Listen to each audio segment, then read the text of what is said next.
રાજકોટથી ભાગી ગયેલી સગીરા અને યુવકે બોટાદના થાકપીપળિયા ગામેથી પરત ફરતી વખતે ચાલુ બસે ઝેરી દવા પી લેતા આજે સવારે રાજકોટના આજીડેમ ચોકડીએ બસમાંથી ઉતરતા જ સગીરા ઢળી પડી હતી અને તેનું મોત નીપજ્યું હતું। જ્યારે ટોળું એકઠું થઈ જતા ત્યાંથી નાસી છૂટેલા યુવકની લાશ ભાવનગર રોડ ઉપર રાજમોતી મિલ પાસેથી મળી આવી હતી। શહેરના ગંજીવાડા વિસ્તારમાં પાડોશમાં જ રહેતી સગીરા અને પરણિત યુવક 4 દિવસ પહેલા ઘરેથી નાસી ગયા બાદ સજોડે ઝેરી દવાને આપઘાત કર્યું હોવાનું માનવામાં આવી રહ્યું છે।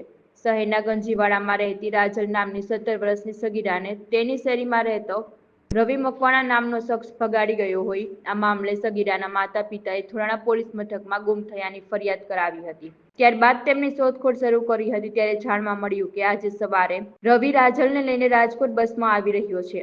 આજીડેમ ચોકડી પાસે ઉતરવાના છે જેથી રાજલના પરિવારજનો આજીડેમ ચોકડી પાસે પહોંચી ગયા હતા અને આ સમયે બસમાંથી નીચે ઉતરતી વેળાએ રાજલ નીચે ઢળી પડી હતી જેથી આજે રવિ ત્યાંથી ભાગી ગયો હતો અને રાજલના તેના માતા પિતાએ સિવિલ હોસ્પિટલ ખાતે ખસેડતા ફરજ પરના તબીબે મૃત જાહેર કરી હતી। રાજલે ઝેરી દવા પીધું હોવાનું જણાવ્યું હતું। આ સાથે જ પરિવારજનોએ આક્ષેપ સાથે કહ્યું હતું કે રવિ રાજલને ભગાડી બોટાદના રાણપુર તાલુકાના થાકપીપળિયાએ રહેતો હતો તેમના નાના નાનીને ત્યાં અને તેઓ આજે રાજકોટ આવ્યા હતા। આ ઘટના બાદ 1:30 વાગ્યાની આસપાસ રવિ મકવાણા પણ બેભાન હાલતમાં નગર રોડ ઉપર આવેલ રાજમોતી મિલ પાસેથી મળી આવ્યો હતો। તેને અહીંથી સિવિલ હોસ્પિટલમાં ખસેડાતા તેને પણ મૃત જાહેર કર્યો। શીતલબેન સંજય ગીલા મારી છોકરી 5 દિવસથી વહી ગઈ હતી અને અમે ગોતતા હતા એને હું 3 દિવસ સખત ગોઈતી મળી જ નહીં। આજે ને સામે આજે અમે એને કોશ કર્યો 112 માં ફોન કર્યો હતો અને અહીંયા ફોન કર્યો એટલે સવારમાં 5 વાગ્યામાં ગાડી આવી અને એ લોકોને 112 વાળે સાહેબે એમ કીધું કે તમે એની દીકરી ગોતી આવી દો તો અમારી પહેલાં એ નીકળી ગયા અને અમારી ગાડી નથી આવી એટલે મોડા થોડાક નીકળ્યા અને ઈવડે ઠેઠ પૂગી ગયા અને એને એમ કીધું કે બસમાં આવે છે એ લોકોએ મારી છોકરીને કીધું હશે કે દવા પી લે કે આ દવા પાઈ દીધી અને મારી છોકરી અહીંયા આવી પૂરું થઈ ગયું એનું।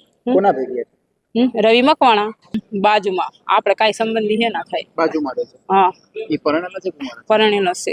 કેટલા સમયથી આ ચાલતું હતું બંને વચ્ચે ખબર છે? એ તો કાંઈ ખબર નથી પણ એમ કે અમે 3 મહિનાથી ભાડે રહેવા અહીંયા ગયા હતા એ આપણે એ નથી ખબર પણ એ પૂંજા મકવાણા રહીને એમ કીધું કે બસમાં તો એને બસમાં બેહાડી દીધા અને પૂંજા મકવાણાના મારા ફોન આવતા હતા એના ભાઈના છોકરાની બહુ હતી એ ફોન કરતી હતી અમને। માંગ મારી ઈ જ છે સાહેબ કે મારી દીકરી પહેલા વહી ગઈ મારી દીકરી રહીને આજીડેમ પોલીસે જામનગર વાળી બસમાંથી એ પહેલા મરી ગઈ। હવે મારે એનું શું કરવાનું? મારે ઈ લોકો રહ્યા ને મારે ઈ જ કરવાનું છે કે પૂંજા મકવાણા અત્યારે મને મારી મને બોલાય ને અહીંયા અત્યારે મારે હા અહીંયા ઇમરજન્સી આ નથી ઓલો અહીંયા કણે અહીંયા બોલાય એના ભાઈનો છોકરો એનો દિયર રહ્યો ને બીજો અશ્વિન કરીને નામ હે ઉભા રે અશ્વિન કરીને નામ હે એ મને એમ કહેશે કે તમે કેવી રીતે ત્યાં રહેવા હું જોઈ લઉં એમ કહેશે।